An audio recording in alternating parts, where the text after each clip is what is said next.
আমার জামাই যে কিপটার কিপটা, আমার তোর মানিব্যাগ থেকে টাকা চুরি করা লাগে। আমি কালকেও টাকা চুরি করছি, দেখবি এবার ঈদে আমি 1 লাখ টাকার ভরপুর শপিং করব। আমি এখন আরে দাঁড়া দাঁড়া, কি কবি তোর আব্বারে? বলবো যে তুমি আব্বুর মানিব্যাগ থেকে টাকা চুরি করো। না না বাবা প্লিজ তুই কইস না। আচ্ছা বলবো না, কিন্তু আমি কোনো কাজ ফ্রিতে করি না, আমাকে টাকা দিতে হবে। এই নে বাবা নে, এটা নিয়ে তুই খুশি থাক।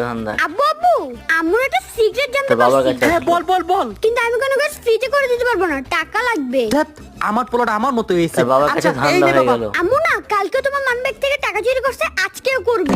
কি?